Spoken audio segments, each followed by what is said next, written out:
تنحى يا حزن واهجر فؤادا توكل بجد. برادران ملت اسلامی، السلام علیکم ورحمۃ اللہ وبرکاتہ۔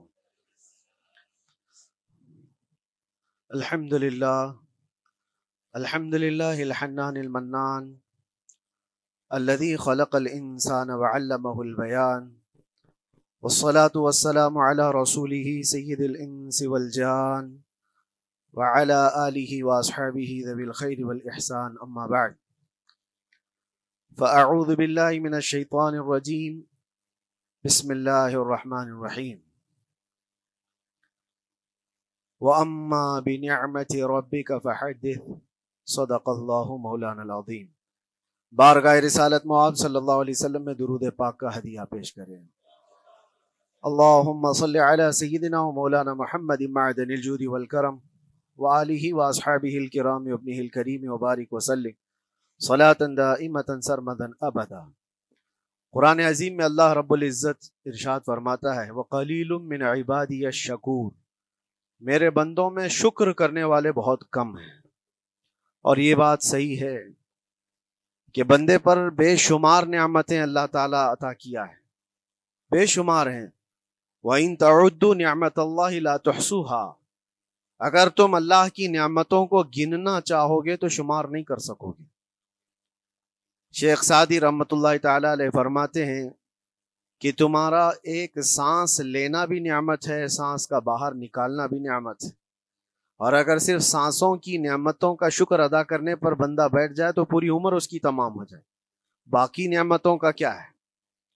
بے شمار نعمتوں سے نوازا ہے اللہ تعالیٰ نے، لیکن انسان کی فطرت میں یہ بھی ہے کہ کبھی ایک چیز کی کمی محسوس ہوتی ہے تو وہ واویلا مچاتا ہے، بہت شور کرتا ہے کہ مجھے یہ تکلیف ہوئی، وہ تکلیف ہوئی۔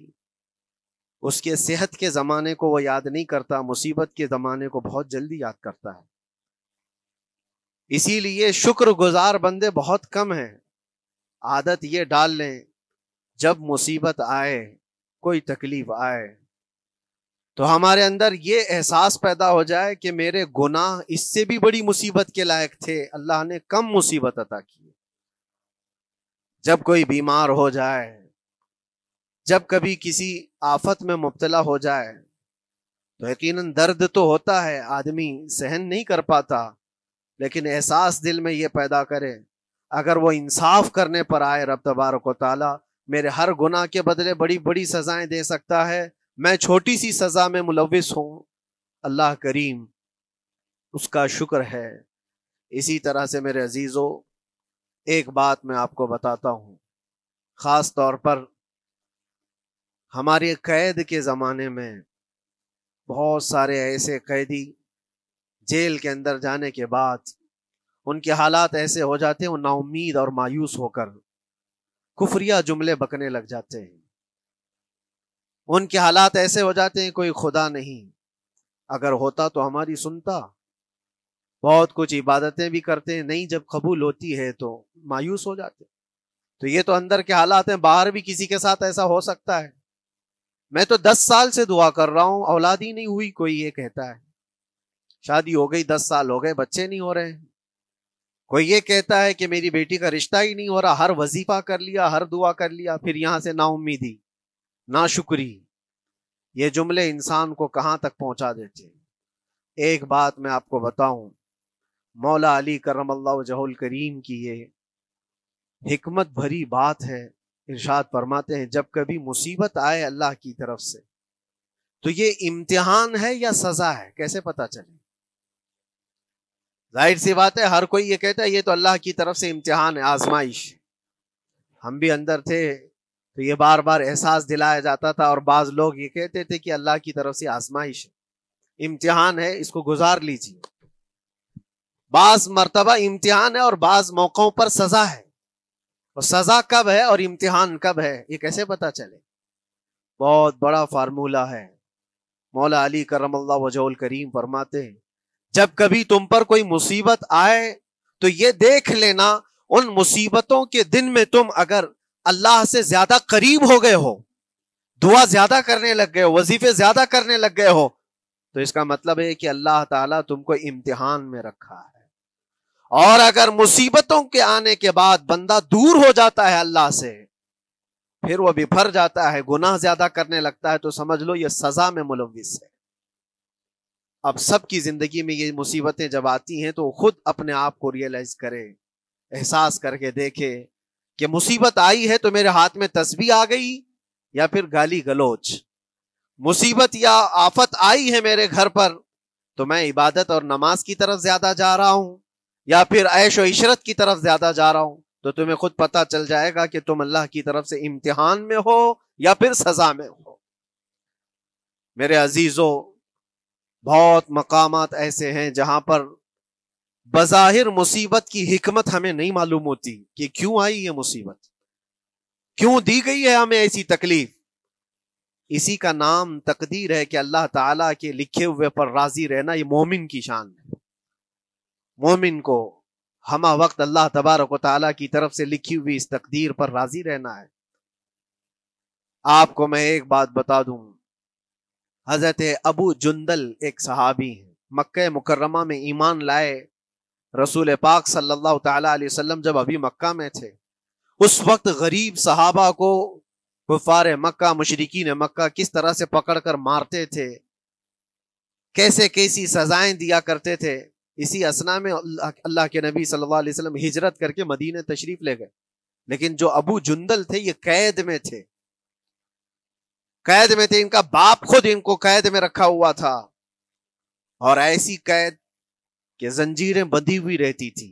مسلسل کئی سال گزر گئے. حضور پاک صلی اللہ تعالی علیہ وسلم کی ہجرت کے 6 سال گزر جانے کے بعد 7واں سال تھا جب آپ کو بتاؤں حدیبیہ کا وہ منظر پیش آیا جس کو صلح حدیبیہ کہا جاتا ہے. تقریباً 1400 صحابہ کے ساتھ رسول کریم صلی اللہ تعالی علیہ وسلم عمرہ کرنے کے لیے آئے. لیکن اس وقت مکہ کے کفار و مشرکین مکہ سے تقریباً 35 کلومیٹر باہر دور آپ کا راستہ روک لیا. کہا ہم آپ کو عمرہ کرنے نہیں دیں گے، آپ کے اصحاب کو، آپ کے صحابہ کو ہم مکہ میں انٹر ہونے نہیں دیں گے. جنگ جیسی نوبت آ گئی تھی. لیکن حضور پاک صلی اللہ تعالی علیہ وسلم اور صحابہ احرام پہن کر کے عمرہ کرنے کے لیے آئے.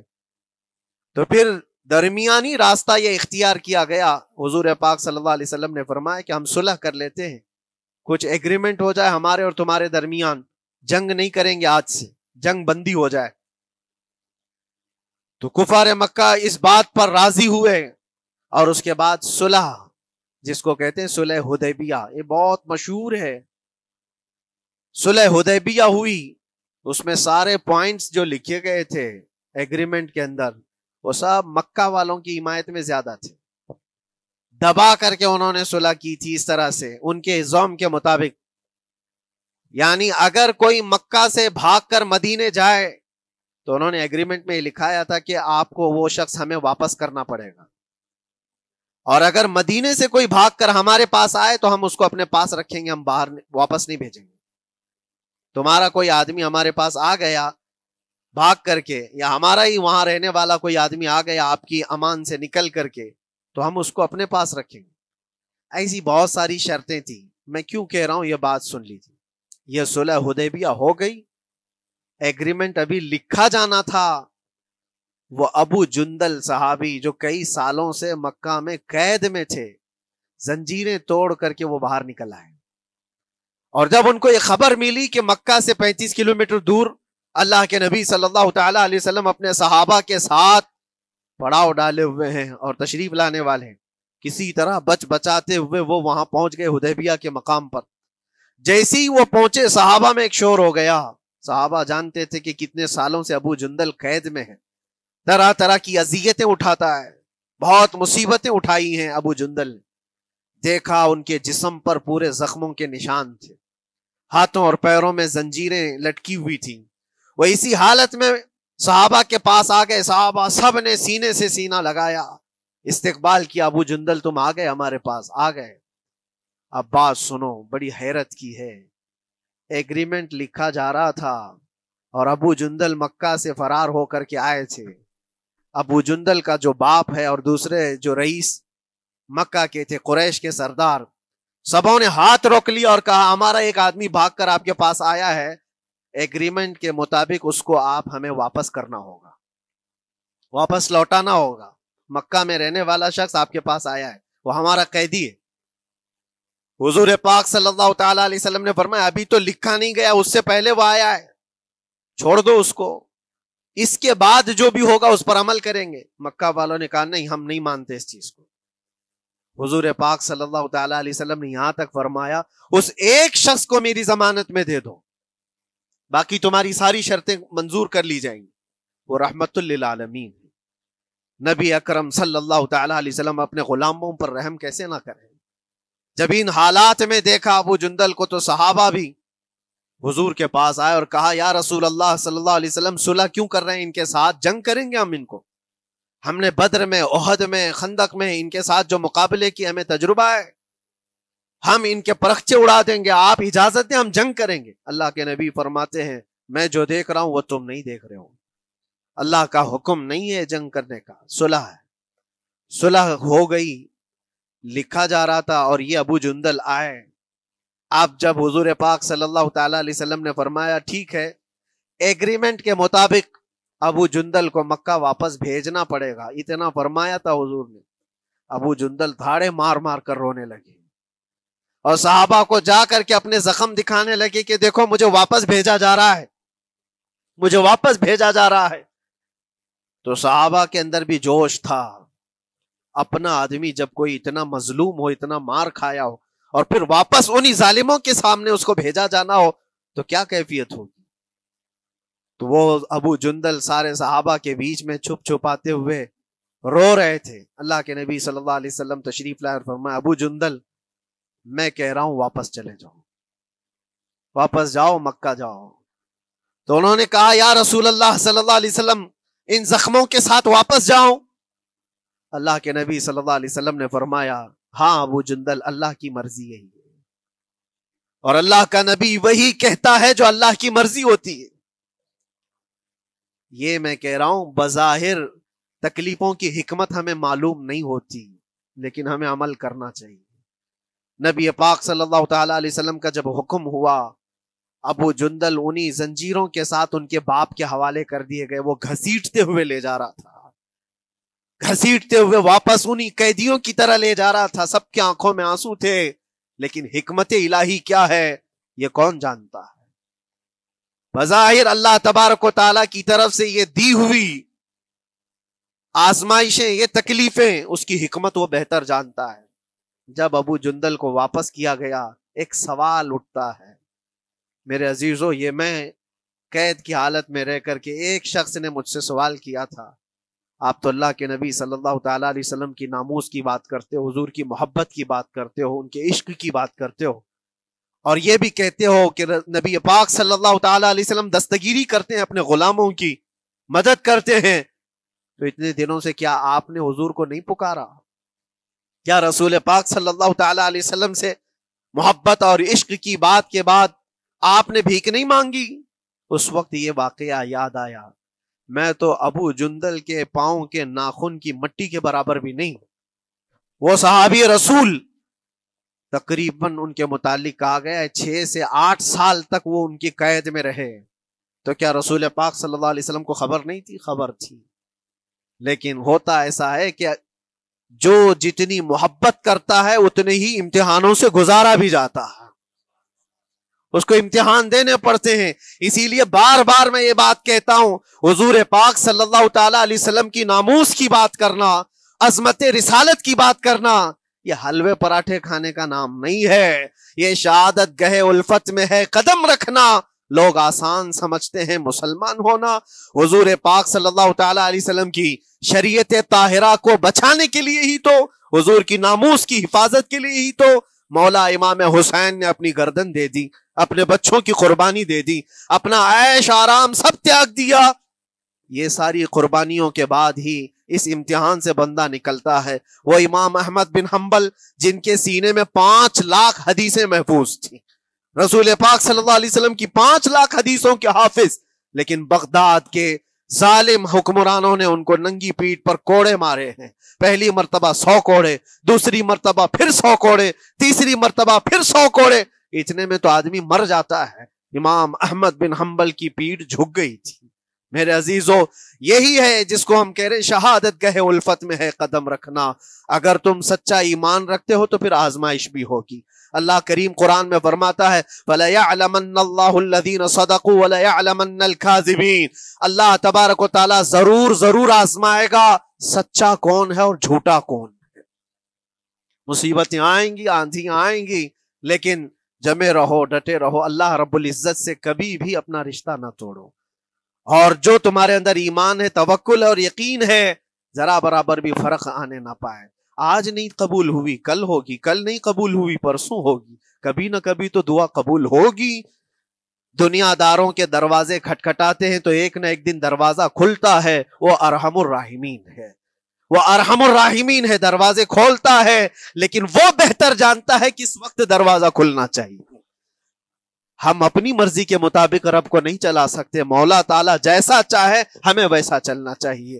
ایک بات اور میں بتا دوں سید، یہ تو دوسرے لوگوں کی بات ہے جس میں ہمارے قصور ہیں، ہمارے جرم ہیں، ہمارے گناہ ہیں، جس کی وجہ سے مصیبتیں آئیں گی، لیکن اللہ کے نبی کا کوئی گناہ نہیں ہوتا۔ جو نبی ہوتے ہیں وہ معصوم ہوتے ہیں۔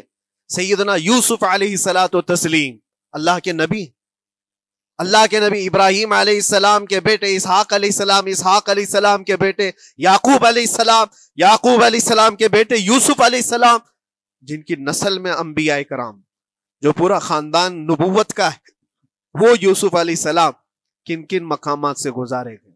پہلے بھائیوں نے کنویں میں پھینک دیا، اور اس کے بعد اس زہریلے کنویں سے وہ نکالے گئے۔ جنگل میں کوئی نہیں تھا جب ان کے بھائیوں نے کنویں میں پھینکا تھا۔ اس وقت ایک قافلہ جا رہا تھا، انہوں نے ڈول ڈال کر کے نکال لیا اور پھر لے کر کے گئے۔ یہاں سے کنویں سے تو نکالے، لیکن آگے کی زندگی کیا ہے؟ مصر کے بازار میں لے جا کر قافلے والوں نے بیچ دیا۔ یوسف علیہ السلام پھر خریدے گئے، کس کے ہاں؟ عزیز مصر، بادشاہ مصر کے گھر میں، اور وہاں پر زلیخا آپ پر فدا ہوئی۔ پھر آپ پر الزام بھی لگایا گیا، اور اس الزام کی بنیاد پر آپ کو جیل بھیجا گیا۔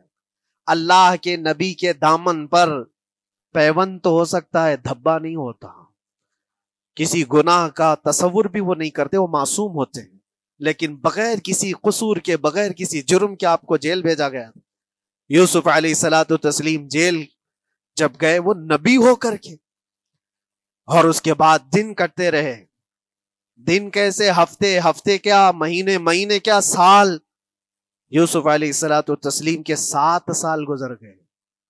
جب کبھی کسی انوسنٹ کو، بے قصور آدمی کو تکلیف دی جاتی ہے تو اس کو احساس زیادہ ہوتا ہے، اور جرم کی وجہ سے جب کوئی تکلیف میں آتا ہے تو کمپرومائز کر لیتا ہے، میں ایسا غلطی کیا تھا، مجھے یہ جھیلنا پڑ رہا ہے۔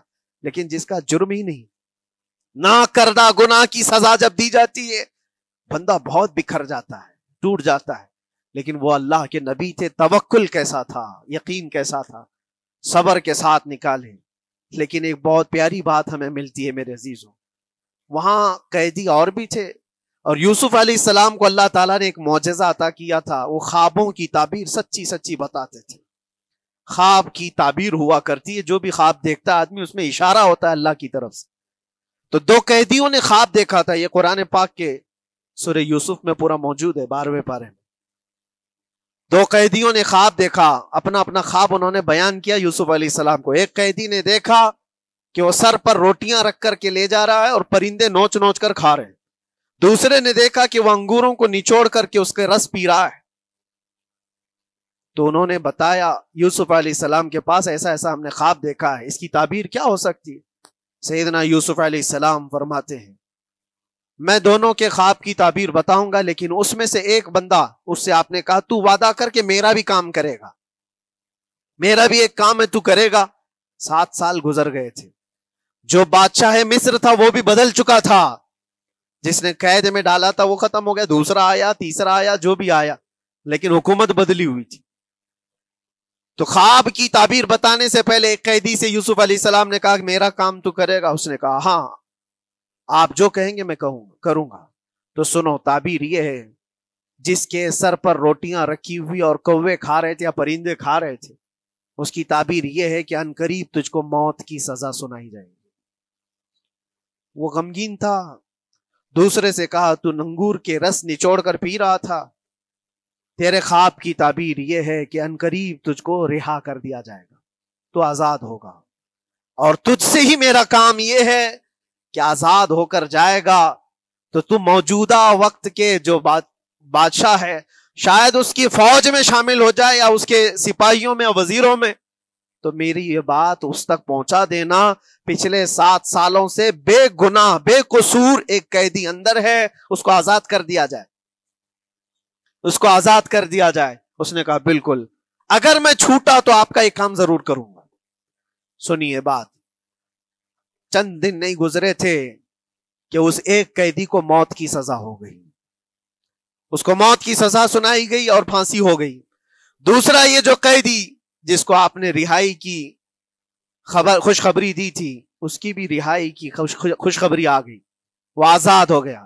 لیکن قرآن پاک میں ہے آزاد ہو کر جب جاتا ہے آدمی تو پچھلا بھول جاتا ہے. اکثر ایسا ہی ہوتا ہے.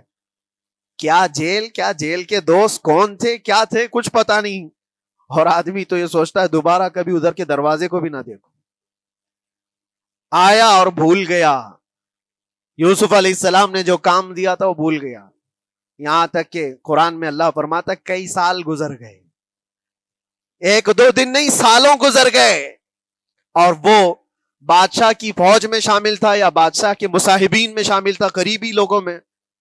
ایک زمانے کے بعد مدت ہوئی, اور اس وقت سوچیے آپ کتنا وقت حضرت یوسف علیہ السلام نے کاٹا ہوگا.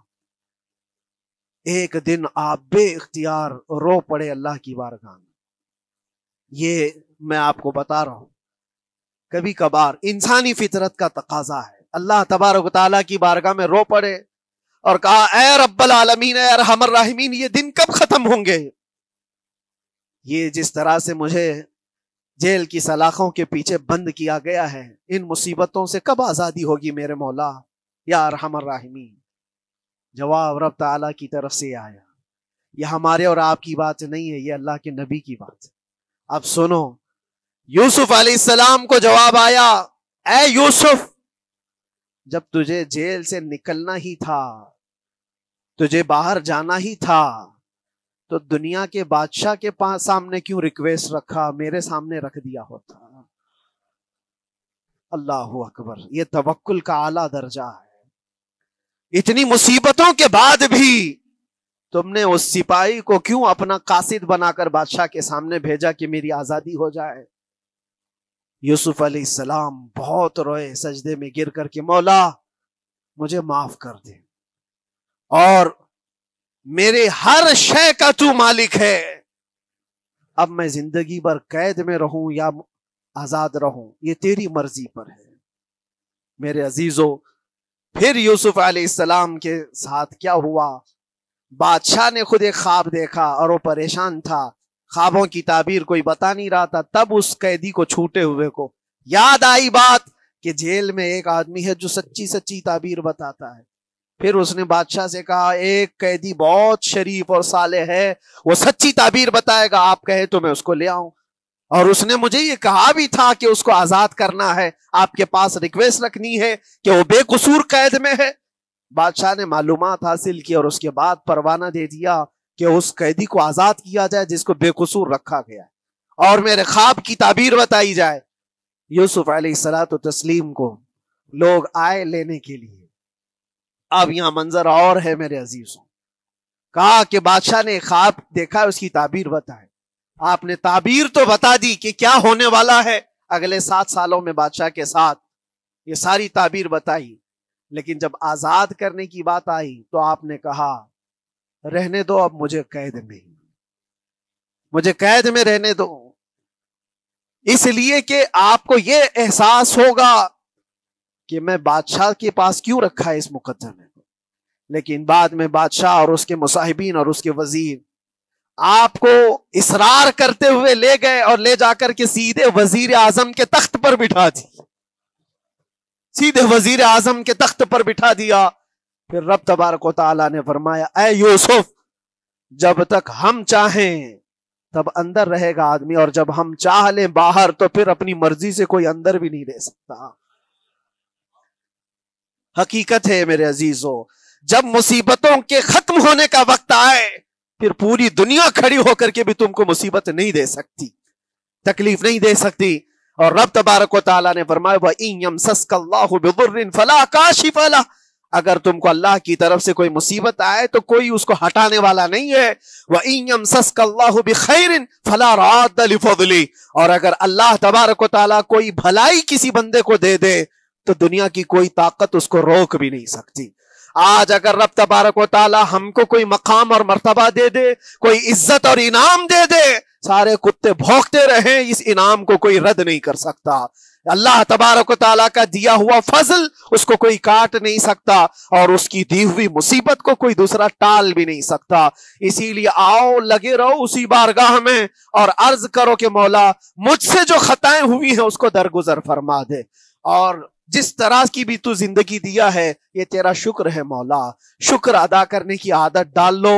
اللہ تبارک و تعالیٰ فرماتا ہے لَإِن شَكَرْتُمْ لَأَزِيدَنَّكُمْ، اگر تم شکر ادا کرو گے تو میں اور زیادہ عطا کروں گا، اور زیادہ عطا کروں گا۔